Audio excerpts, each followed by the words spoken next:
ó Senhor. Queridos irmãos e irmãs, como foi dito logo no início no comentário, estamos concluindo o ciclo litúrgico natalino. Vivemos esta última semana da Epifania do Senhor e hoje vemos uma epifania nesta teofania do batismo do Senhor. Nós damos um salto da infância de Jesus para Jesus na sua maturidade, que inicia o seu ministério público com o seu batismo. Aliás, uma pequena observação sobre isso, só esse aspecto mereceria de nós uma meditação. O que Jesus viveu nestes aproximadamente 30 anos entre o seu nascimento e o momento do seu batismo. Os evangelhos não nos dão muitas informações, a não ser aquilo que nós temos nos evangelhos da infância, e temos aquela informação de Jesus aos 12 anos, perdido e encontrado no templo de Jerusalém, mas não temos informações outras nos evangelhos canônicos sobre a vida de Jesus nesse templo, só que ele crescia em idade, em sabedoria, em graça, diante de Deus e diante das pessoas. Mas tudo isso nos ajuda a perceber a seriedade, a profundidade, o significado do mistério da encarnação do Filho de Deus, que assumiu realmente a nossa condição humana em todos os seus aspectos, menos o pecado, porque veio nos libertar do pecado. Essa vida oculta de Jesus no silêncio de Nazaré é para nós também profundamente confortadora. Quantas pessoas entram nesse mundo e têm uma vida tão simples, lutando pela sua sobrevivência, vivendo do suor do seu rosto, com o seu trabalho, não tendo um reconhecimento público maior, mas cuidando dos seus, da sua família, do seu trabalho, do seu ambiente, e não tem quase nenhum traço de registro na história, né? Às vezes tem uns documentos, hoje sobretudo, mas tem aqueles que nem documentos tiveram, nem registro ficou na história de sua passagem por esse mundo. Esses 30 anos de Jesus de Nazaré nos permitem também perceber a solidariedade de Jesus com todos estes, porque Jesus não veio para um grupo privilegiado, mas ele veio para a salvação de toda a humanidade e de uma humanidade ferida pelo pecado. É o que nós estamos celebrando hoje nesse mistério luminoso do batismo do Senhor. Veja um trecho curto de Marcos. Todos os anos nós celebramos na liturgia o batismo do Senhor, nem sempre aos domingos, depende da data da Epifania, mas mudam só o Evangelho. Um ano é Marcos, como esse ano é o ano B da liturgia, nós proclamamos Marcos, outro ano é Mateus, ano A, outro ano, o ano C, é então Lucas. Todos narram o batismo de Jesus. E aqui Marcos fala de João Batista que pregava, dizendo que vinha depois dele alguém maior, mais forte do que ele. Então Jesus é o forte. O que significa isso? No Antigo Testamento, para o povo de Israel, o forte é Deus. Muitas vezes Deus é celebrado como forte, até nos Salmos. O forte que com seu braço estendido intervém na história. Então, quando se fala que vem alguém mais forte, não só João Batista tem um gesto de humildade, mas ele já aponta para a identidade daquele do qual ele veio para preparar os caminhos. É o forte prometido, é a intervenção de Deus. Eu nem sou digno de me abaixar para desamarrar as suas sandálias. E João Batista está atraindo as multidões. Marcos diz que vinha gente de toda parte da Judéia para ser batizado por ele, batismo de conversão dos pecados. João diz: eu vos batizei com água, mas ele vos batizará com o Espírito Santo. Então, além dele ser mais forte, ele é aquele que traz um batismo qualitativamente diferente e superior. Eu vos batizei com água, mas aquele do qual eu não sou digno de desamarrar as sandálias vos batizará com o Espírito Santo. E justamente naqueles dias veio então de Nazaré da Galileia e foi batizado por João no Jordão Jesus. Os outros que estavam vindo, Marcos está falando ali da região da Judéia. Vem Jesus de Nazaré da Galileia. Também aqui é um indicativo precioso para nós, porque ele vem de uma região que é periferia, uma região desprezada, não considerada, Galileia dos pagãos, uma cidadezinha insignificante, Nazaré. Então vem Jesus mostrando que ele veio trazer a salvação para todas as periferias, como gosta de dizer o Papa Francisco, as periferias sociais, as periferias culturais, as periferias existenciais, né? Jesus veio de Nazaré da Galileia e foi batizado por João no Jordão. O mais importante aqui não é nem que Jesus veio de Nazaré da Galileia, é o fato mesmo dele ser batizado por João no Jordão, porque o batismo de São João Batista era um batismo para o perdão dos pecados, para a conversão. Ora, Jesus não tem pecado, Deus não pode pecar, é o Filho de Deus que assumiu a nossa condição. Qual o significado desse batismo? É aqui, meus irmãos, que eu os convido a um gesto de aprofundamento, de contemplação. Por isso que eu disse, é um mistério luminoso. Não é à toa que São João Paulo II, quando reformou o rosário, introduziu os mistérios luminosos na oração do rosário. E o primeiro mistério luminoso é justamente o batismo de Jesus. Nós estamos aqui numa igreja de Nossa Senhora do Rosário de Fátima. Para nós, os mistérios da vida de Cristo que estão no rosário são muito importantes. Nós os rezamos na companhia da Virgem Maria. Então, Jesus é batizado no Rio Jordão. Que significado tem isso? Jesus é solidário com a humanidade ferida pelo pecado. Ele não tem pecado, mas ele entrou não num mundo neutro. Ele não é só, vejam, por isso que é um aprofundamento do mistério da encarnação. Ele não veio só nos visitar, ser próximo de nós, mas ele veio nos libertar, ele veio nos purificar, ele veio nos redimir, porque nós estávamos numa situação sem saída, mergulhados no pecado. Por isso ele vai nesta fila, ele entra na fila como qualquer um dos pecadores, esperando a sua hora. Nós podemos pensar até nas nossas filas, né? Nos bons tempos, sem pandemia, né? De confissão, né? As pessoas ficam ali esperando na fila para confessar, esperando a sua hora, né?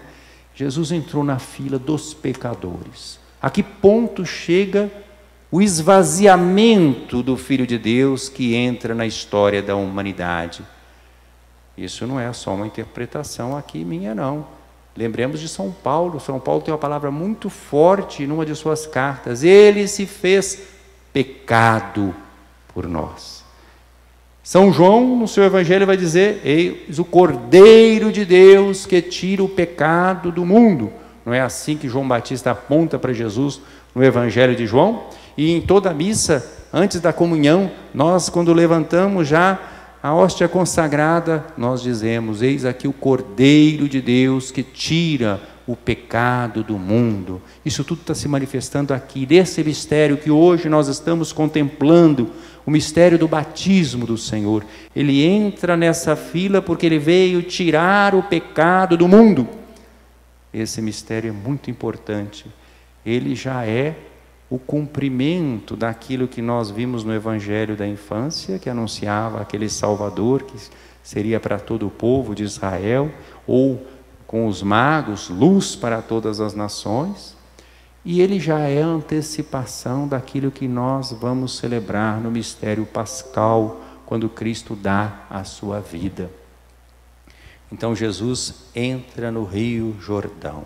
É um mergulho que simboliza a morte, um mergulho que simboliza a descida à região dos mortos, dos feridos pelo pecado, como ele fará no momento da sua paixão e morte e a sua ressurreição.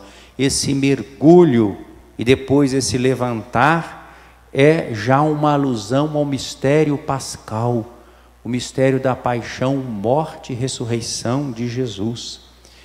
Então ele é batizado por João e ao sair da água, viu o céu se abrindo e o Espírito como pomba descer sobre ele. Vejam, eu estou indo a cada versículo aqui, cada palavra na medida do possível, é claro, por causa do tempo, mas vejam, lembram no tempo do Advento, nós líamos o profeta Isaías que dizia: Ah, Senhor, se rasgasseis os céus e descesseis. Aqui está se realizando isso. Viu o céu se abrindo, o céu se abriu no momento do batismo de Jesus. O que é isto? Está apontando para o significado desse batismo. É um novo começo, porque Deus se fez solidário com a humanidade ferida. Então o céu se abriu para a comunicação de Deus com a humanidade, da humanidade com Deus. E o Espírito como pomba, não está falando que é uma pomba mesmo, é como, não tem como falar essa descida do Espírito, é a comparação, como uma pomba desce e paira, sobre ele, desceu sobre ele, e do céu veio uma voz, é a voz do Pai: Tu és o meu Filho amado, em ti ponho o meu bem-querer. Estão vendo que é uma teofania, é uma manifestação da Santíssima Trindade. O Filho é batizado em solidariedade com a humanidade ferida pelo pecado. O céu se abre, o Espírito desce sobre ele, a voz do Pai se faz ouvir. Então nós temos a Trindade Santa. Aqui, nesta igreja, neste mosaico, nós temos também uma representação trinitária. Ali está o Filho, no centro da nossa liturgia, que preside a liturgia da igreja, em cima da cadeira do presidente da celebração, que na verdade é o Cristo, no qual o sacerdote é apenas figura e ministro. Em cima, a mão do Pai, ele é o enviado do Pai, ao lado a pomba representando o Espírito que desce sobre ele. Então nós vemos justamente essa revelação trinitária e essa voz, esse diálogo que existe desde toda a eternidade entre o Pai, o Filho e o Espírito. Tu és o meu Filho amado, em ti ponho o meu bem-querer. É o Evangelho de hoje, que, se meditado corretamente, nos enche de alegria. Eis que faço novas todas as coisas. Se nós estivéssemos em tempos normais, a nossa liturgia até imaginou isso, nós teríamos no ato penitencial passado aqui no meio da Assembleia, aspergindo a Assembleia com a água abençoada, lembrando o nosso batismo. Esse batismo, como eu disse no ato penitencial, que nos transformou num povo sacerdotal, que deve consagrar esse mundo a Deus, um povo profético, que deve anunciar o Evangelho da alegria do Senhor, um povo servidor, solidário, especialmente com os sofridos, com os pobres, com os pecadores, a exemplo de Jesus. Então, meus irmãos, ser batizado é algo muito sério, compromete a vida, não é um puro rito. É verdade que na caminhada da história da igreja, antes o batismo era precedido por um catecumenato longo, preparado, era o grande fato da vida, ser batizado. O batizado era então acolhido com grande alegria, geralmente na noite pascal, na vigília pascal, na comunidade. Mas depois passamos por vários motivos a batizar crianças. E às vezes, para alguns virou apenas um rito, né, no início da vida e não um compromisso da vida. Por isso que a igreja muitas vezes insiste com os pais e faz uma verdadeira catequese com os pais que vão levar os seus filhos para serem batizados, para que eles tomem consciência da seriedade, da profundidade desse batismo e realmente eduquem seus filhos na fé. Educar seus filhos na fé não é só dar instrução religiosa, não é só ensinar a rezar. Isso é fundamental. Tem uns que nem isso fazem. Mas é ensinar os seus filhos a amar os outros, é ensinar os seus filhos a serem solidários com os pobres, é ensinar os seus filhos a serem servidores. É uma contradição você batizar os filhos e deixar que os filhos cresçam mimados, egoístas, vaidosos, ambiciosos. Não, quem leva seu filho para batizar, ele está sendo batizado na fé dos seus pais, dos seus padrinhos, da igreja. Devem ser formados como pessoas capazes de uma vida fraterna, solidária, simples, no seguimento de Jesus. Como é preciso que nós levemos a sério o nosso batismo. Disso, as outras leituras falaram em preparação. A primeira só lembrou dessa figura do servo, né? Então esse Jesus que é solidário com essa humanidade pecadora, que mergulha, e portanto esse mergulho vai significar dor, morte, paixão, morte na cruz, mas que vai trazer salvação, luz para todas as nações, aliança com o povo, como diz a primeira leitura. Por isso o Salmo que cantou, que o Senhor abençoe com a paz o seu povo, essa paz, shalom, plenitude de todos os bens. E São Pedro, no discurso, na segunda leitura de hoje, nos Atos dos Apóstolos, fala que Deus não faz distinção de pessoas, ou seja, é o universalismo da salvação. Todos os povos são chamados à salvação. Deus aceita quem o teme e pratica a justiça. Estão vendo qual é o critério para o batizado? Temer a Deus, quer dizer, ser obediente e praticar a justiça. Não é só ter uma declaração de fé, mas uma prática de justiça. Qualquer que seja a nação a que pertence essa pessoa. Então, todos os povos são chamados. Deus enviou sua palavra aos israelitas para que eles anunciassem a boa nova da paz a todos os povos. E por meio de Jesus Cristo, então, essa palavra vai a todos os povos. Pedro recorda aquilo que aconteceu na Judeia, a começar pela Galileia, depois do batismo pregado por João, como Jesus de Nazaré foi ungido por Deus, né? E com o Espírito Santo e com o poder, e andou por toda parte fazendo bem, curando a todos que estavam dominados pelo mal, pelo demônio, porque Deus estava com ele. Que Deus esteja conosco também, batizados que fomos, em nome da Santíssima Trindade. Em nome do Pai, do Filho e do Espírito Santo. Amém.